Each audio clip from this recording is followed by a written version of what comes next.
Well, thank you very much, everybody. It's an honor to be with the President of Romania, who's highly respected, done a great job.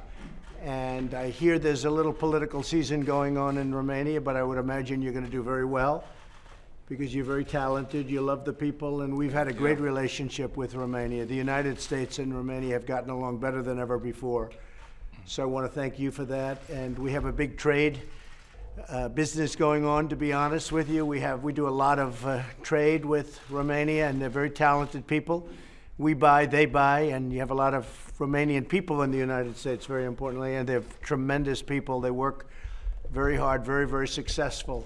How many do you have in the United States, you know? Has anyone figured that out? We have quite a lot of Romanians in the States. I think I know most of them, actually. Very good people. Yeah, they are. They're great Maybe people. Maybe 250,000 or so. Yeah, it's a lot. It's a very large population. But they love Romania, too. I will tell you that. They never forgot Romania. They're very much inclined that way, and that's a good thing. Well, I want to thank you, Mr. President, for being here. It's a great honor. Thank you very much. Thank you so much, Mr. President. Great pleasure to be here. Would you like to say something? Yeah, I would just underline that it's great to be back here with you, Mr. President, and now we have the opportunity to talk about our very good strategic partnership, and under your strong leadership we progressed and we will continue doing so. This is very important for us, and I think we are on the right path, and I thank you for that. I think we are on the right path. A lot of interesting things happening also in your country, but we appreciate the trade. And we're going to have a big meeting in a little while after this. We're going to have a private meeting, then we're going to have a meeting in the cabinet room with a lot of your officials. Yeah. And we look forward to that. Yes, any questions, John? Mr. President, what sort of contingency steps or plans is the White House thinking about to stave off any kind of economic slowdown? We've heard that there's been some talk of a payroll tax cut kicked around, some other tax cuts. You've been talking about a cut in the Fed rate, quantitative easing. What are you looking at? Well, I'd like to see a cut in the Fed rate because that should have happened a long time ago. I think they're being very tardy in not doing it and not having done it sooner. They raised too quickly, and I've been quite vocal on that. They also did quantitative tightening, which was ridiculous. And so, and despite that, if you look, I guess you could call it normalized, but if you look, our economy is doing fantastically, and if you take a look at the previous administration, they weren't paying interest. They had no interest rates. They had loosening, not tightening.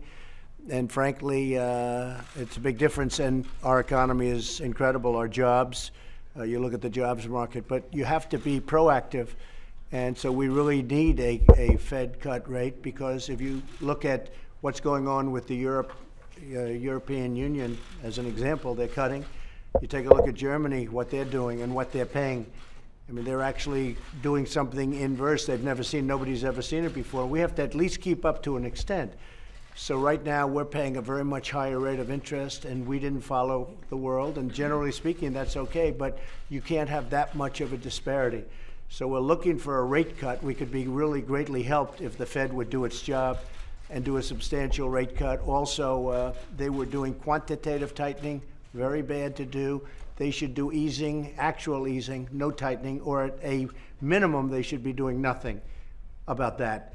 But they have to do a rate cut. The other thing is, we're looking at various tax reductions, but I'm looking at that all the time anyway, tax reductions. That's one of the reasons we're in such a strong economic position. We're right now the #1 country anywhere in the world by far as an economy.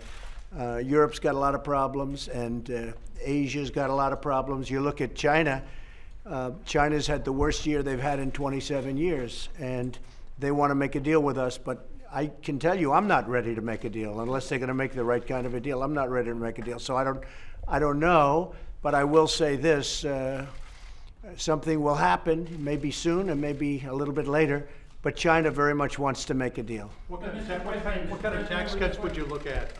We've heard again, potential cut in the payroll tax, indexing capital gains. What would you accept? Well, we've been talking about indexing for a long time, and many people like indexing, and it can be done very simply. It can be done directly by me. And so we've been looking at that. As you probably have heard, I can do it directly. So we're talking about indexing, and we're always looking at the capital gains tax, payroll tax. We're looking at, I would love to do something on capital gains. We're talking about that. That's a big deal, goes through Congress.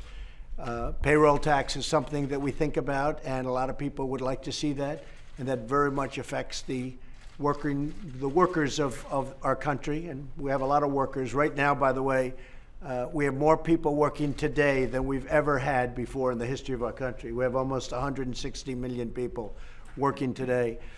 I think the word recession is a word that's inappropriate because it's just a word that the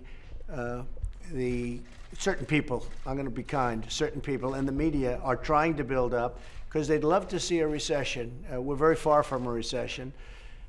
In fact, if the Fed would do its job, I think would have a tremendous spurt of growth, a tremendous spurt. The Fed is psychologically very important, less so actually, but very psychologically important. And if the Fed would do its job, which it's really done very poorly over the last year and a half, you would see a burst of growth like you've never seen before.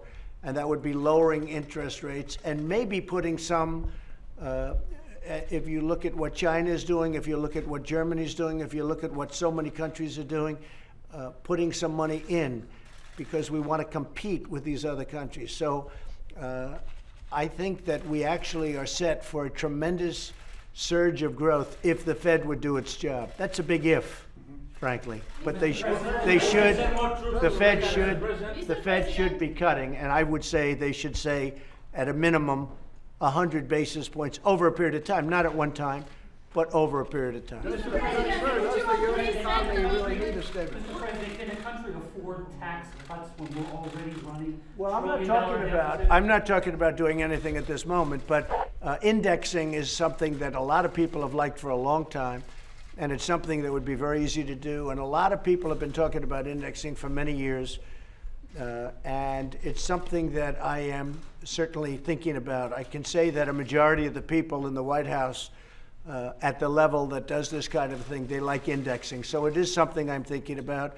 Payroll taxes, I've been thinking about payroll taxes for a long time. Whether or not we do it now or not is, it's not being done because of recession, because we are legitimately, if we had a cut in interest rates by the Fed, if they would do their job properly, and if they would do a meaningful cut because they raised too fast, you would see growth like you've not seen ever in this country. Now, if you go from the election, that great November 8th date, if you go from November 9th to present, you're talking about almost a 60% increase in the stock market.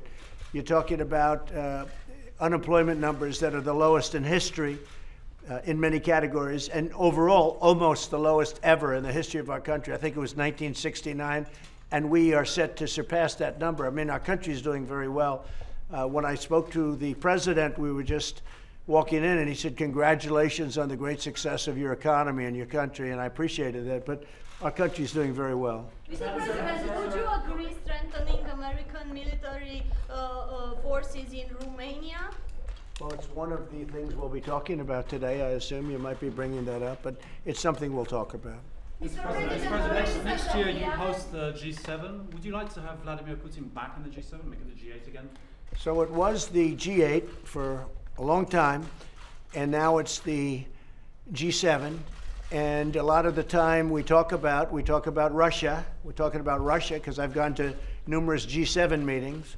And I guess President Obama, because Putin outsmarted him, President Obama thought it wasn't a good thing to have Russia in, so he wanted Russia out. But I think it's much more appropriate to have Russia in. It should be the G8 because a lot of the things we talk about have to do with Russia. So I could certainly see it being the G8 again, and if somebody would make that motion, I would certainly be disposed to think about it very favorably. But as you know, for most of the time, it was the G8. It included Russia, and President Obama didn't want Russia in because he got outsmarted. Well, that's not the way it really should work. Mr. President, 3 years ago you said that including Romania in a visa waiver program is a subject that should be discussed. Yeah. In this meeting, will you discuss We've spent a lot of time on it. We've spent a lot of time discussing it already. Our countries have been discussing it, and we're taking it up today at a very important meeting right after this one. Do you like the idea? It sounds like you like the idea, right? The waiver, do you like the idea? Okay. No, it's something we're thinking about. Mr. President, on Venezuela, is the White House in contact with the Maduro regime? Yes. Number 2, Cabello. Well, we are in touch. We're talking to various representatives of Venezuela. We're helping Venezuela as much as we can. We're staying out of it, but we are helping it, and it needs a lot of help. It's an incredible tribute to something bad happening, and the something bad is socialism. And it's amazing because 15 years ago it was one of the wealthiest countries. Now it's one of the poorest countries. It has oil reserves, has a lot of things going, but it's a very sad thing what's happened. They don't have water, they don't have food, and we are helping a lot. We are talking to the representatives at different levels of Venezuela, yes.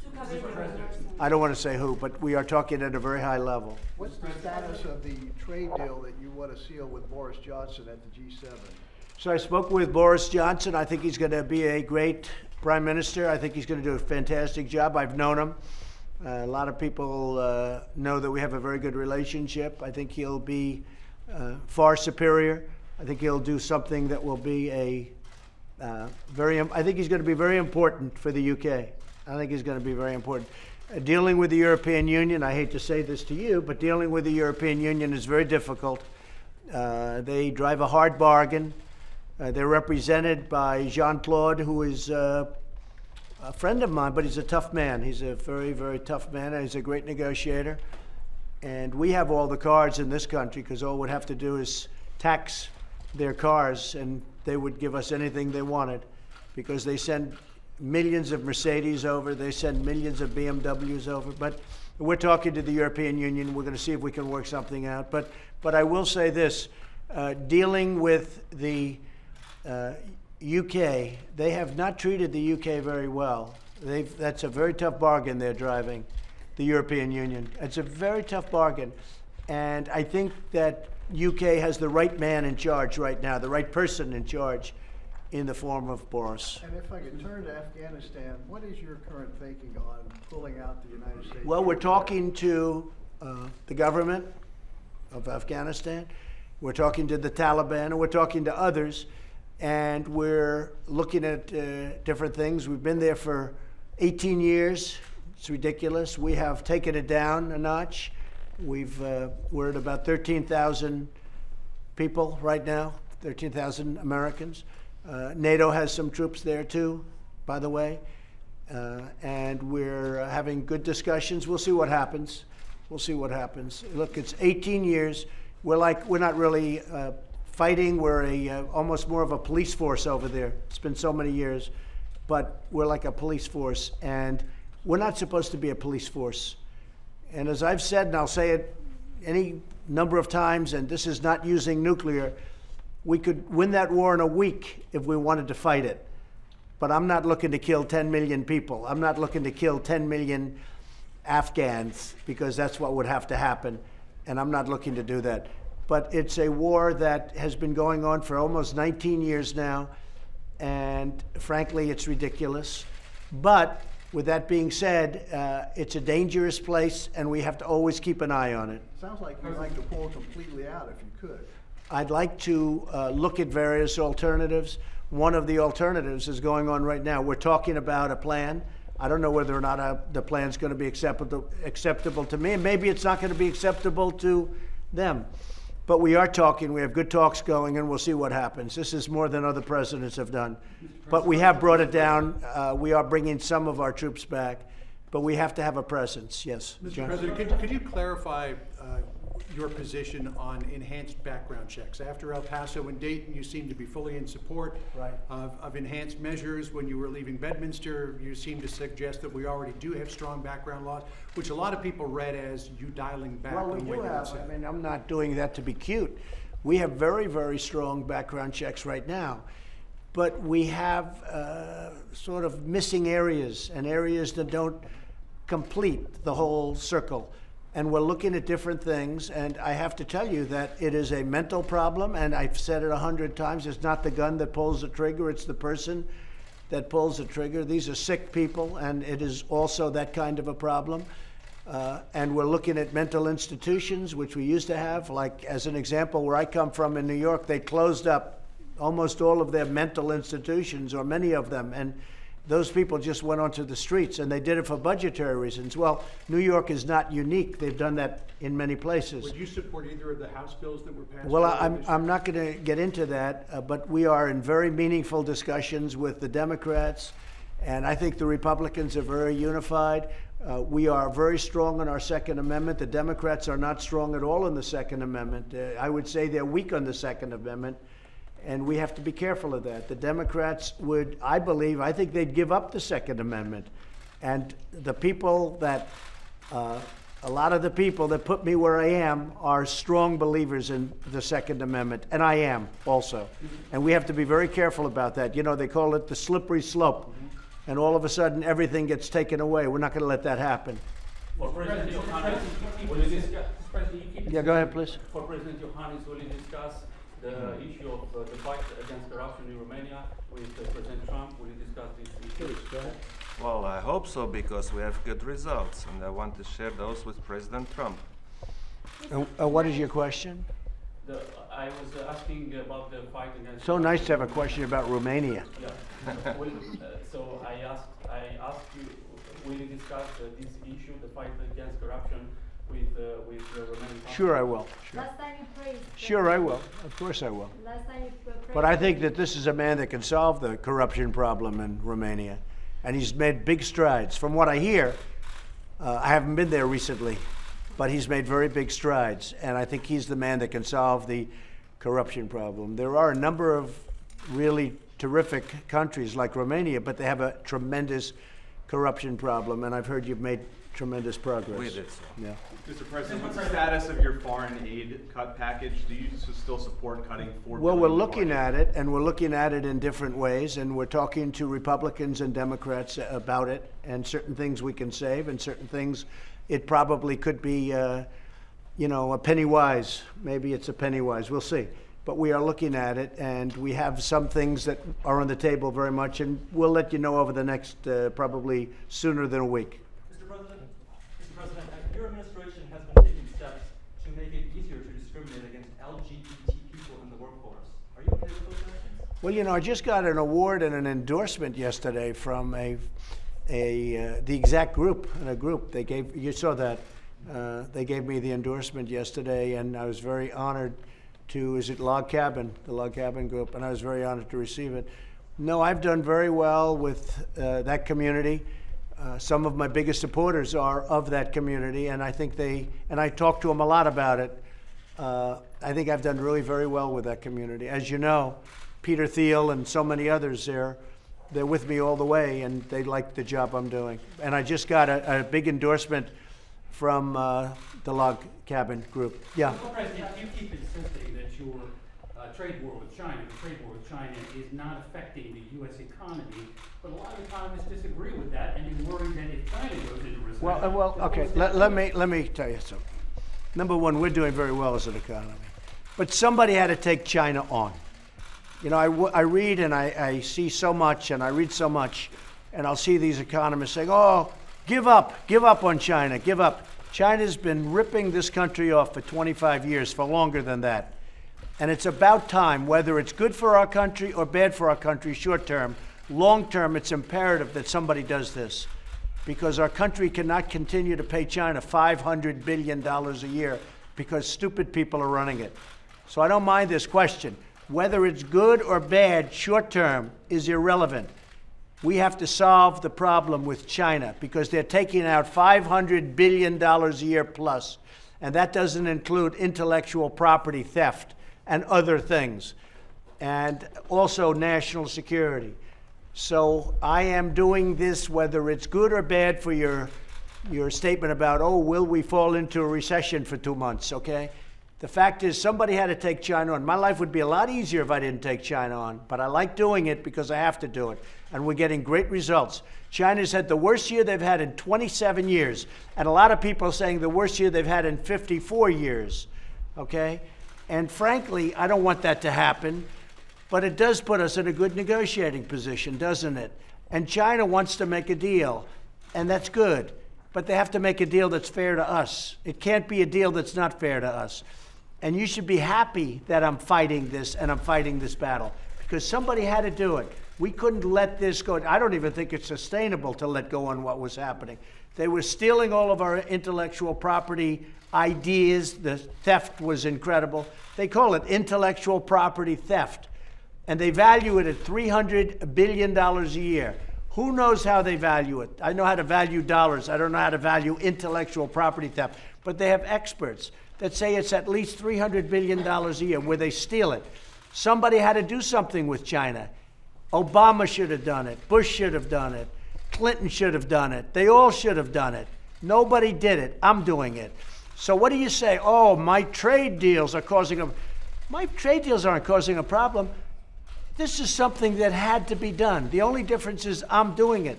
I could be sitting here right now with the stock market that would be up 10,000 points higher if I didn't want to do it.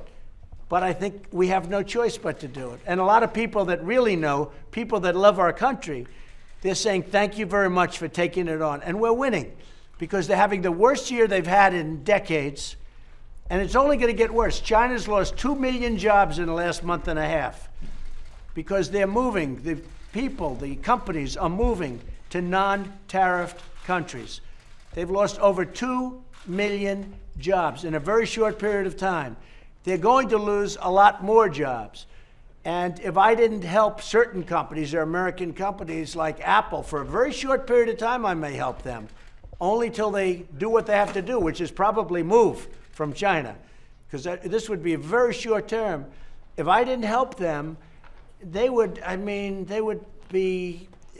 a big problem. Here's the thing.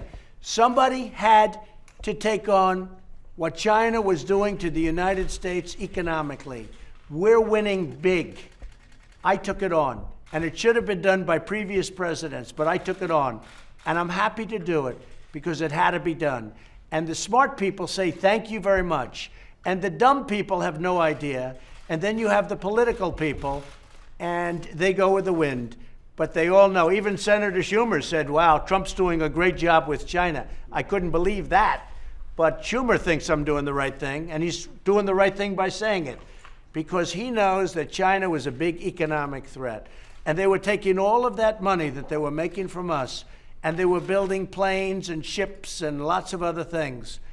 And we can't let that happen. Mr. President, on China, there is a new study out of Australia that suggests that with the current Chinese military posture in the South China Sea, Indo-Pacific region, it could wipe out most U.S. bases within a number of hours. Is that something that keeps you up at night? Well, nothing keeps me up at night. I'll tell you, we could wipe out anything we want. We have the most powerful in the world. And when I came in 2.5 years ago, we were in a very bad position. Now we're in a very strong position. We got $700 billion, then $716 billion, and then $738 billion. We have the strongest military in the world right now. And we're getting very close to finishing that whole rebuilding. We've rebuilt the military. Right now, there's nobody that's even close to us militarily, not even close. So that doesn't concern you at all, the Chinese military? No, because they'd pay a price that they wouldn't want to pay. Is John Sullivan your choice for U.S. ambassador? He's somebody that's being put up and respected very much. To Russia? Yes, sir. Yeah, very respected. So he's your pick, or your... Well, I know that Mike Pompeo likes him very much, and he's very respected. He could very well be. Yeah. What about Huawei, Mr. President? Do you think partners like Romania here should look into the business of Huawei in order to make a good decision? They're doing that. Romania's doing that. Mr. President, in Afghanistan again, the Taliban are talking to the US, but they're not talking to the Afghan government.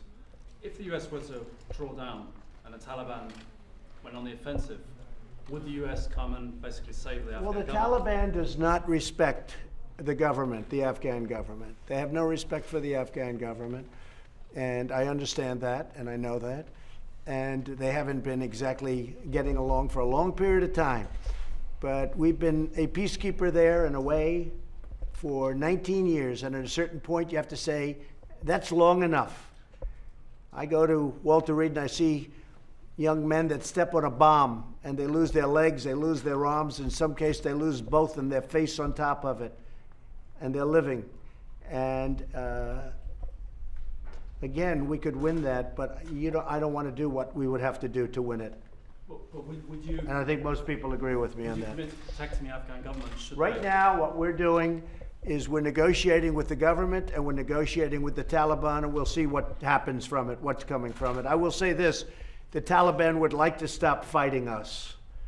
They would like to stop fighting us. They've lost a lot.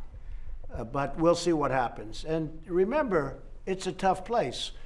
The Soviet Union became Russia because of Afghanistan. That's what happened. Very simple. They became Russia because of Afghanistan. Somebody would say, oh, well, would Russia go in? I said, if they want, let them. I think they tried that before. However, didn't work out too well. Can the Taliban be trusted, or could we be right back to where Nobody we can were be trusted. pre-9/11? Nobody can be Are trusted. you worried that we could be In back my to where we world, were in this pre-9/11? world, I think nobody can be trusted. But could we be back to where we were pre-9/11 with the Taliban in complete Well, that's control what of we have to Afghanistan? watch. And we'll always have intelligence and we'll always have somebody there. But you can say that about a lot of places, John. You know, it doesn't have to be that sector. But that does seem to be the Harvard University of terrorism. Okay? It seems to be. And we'll always have somebody there. And if the Taliban were really right in what they're saying, they would stop that from happening, because they could stop that from happening very easily. The crisis So we'll see. between India and Pakistan, I know you've a had big some deal. number of discussions. Is that solvable? Well, they've been having these talks for hundreds of years, even under different names. But it's Kashmir, and Kashmir is a very complicated place. You have the Hindus and you have the Muslims, and I wouldn't say they get along so great. And that's what you have right now. And you have millions of people that want to be ruled by others, and maybe on both sides, and you have two countries that haven't gotten along well for a long time. And frankly, it's a very explosive situation. I spoke to Prime Minister Khan. I spoke with yesterday also Prime Minister Modi. They're both friends of mine. They're great people. They're great people, and they love their countries. And they're in a very tough situation. Kashmir is a very tough situation. And, you know, we're talking about, this has been going on for decades and decades. Shooting. I don't mean shooting like shooting a rifle. I mean like major shooting of howitzers, of heavy arms. And it's been going on for a long period of time. But I get along really well with both of them. As you know, Prime Minister Khan was here just recently, and I'm going to be with Prime Minister Modi. I'll be with him over the weekend in France. So, I think we're helping the situation, but there's tremendous problems between those two countries, as you know, and I will do the best I can to mediate or do something. Great relationship with both of them, but they are not exactly friends at this moment. Complicated situation. A lot has to do with religion. Religion's a complicated subject. On Israel, Congresswoman Ilhan Omar yesterday said that the United States should rethink its policy of aid toward Israel after she and Congresswoman Tlaib were denied entry. Congresswoman Tlaib was later allowed to come in, but she decided not to. Should there be any change in U.S. aid to Israel? No, and you should see the horrible things that Tlaib has said about Israel. And AOC plus 3, that's what I call it. AOC, just take AOC plus 3. And you should see the things that the four of them have said about Israel over the last couple of years. I mean, Omar is a disaster for Jewish people. I can't imagine if she has any Jewish people in her district that they could possibly vote for. But what Omar has said, what Tlaib has said, and then yesterday I noticed for the first time, Tlaib with the tears. All of a sudden, she starts with tears. And I don't buy it. I don't buy it for a second, because I've seen her in a very vicious mood at campaign rallies, my campaign rallies, before she was a congresswoman. I said, who is that? And I saw a woman that was violent and vicious and out of control. And all of a sudden I see this person who's crying because she can't see her grandmother. She could see her grandmother. They gave her permission to see her grandmother, but she grandstanded and she didn't want to do it. So that's a decision of Israel. That's not a lot of people are saying that was my decision.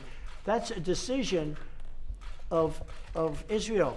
They can let them in if they want, but I don't think they want to. When you read the things that they've said about Israel, how bad, and if you look at their itinerary before they found out, you take a look at their itinerary, that was all going to be a propaganda tour against Israel. So I don't blame Israel for doing what they did. I have nothing to do with it, but I don't blame them for doing what they did. I think it would have been very bad to let them in, including the four. I'm talking about all four, but these two that wanted to get in, Omar and Tlaib. And I think it would be a very bad thing for Israel, but Israel has to do what they want to do. But I would not cut off aid to Israel. And I can't even believe that we're having this conversation. 5 years ago, the concept of even talking about this, even 3 years ago, of cutting off aid to Israel because of two people that hate Israel and hate Jewish people. I can't believe we're even having this conversation.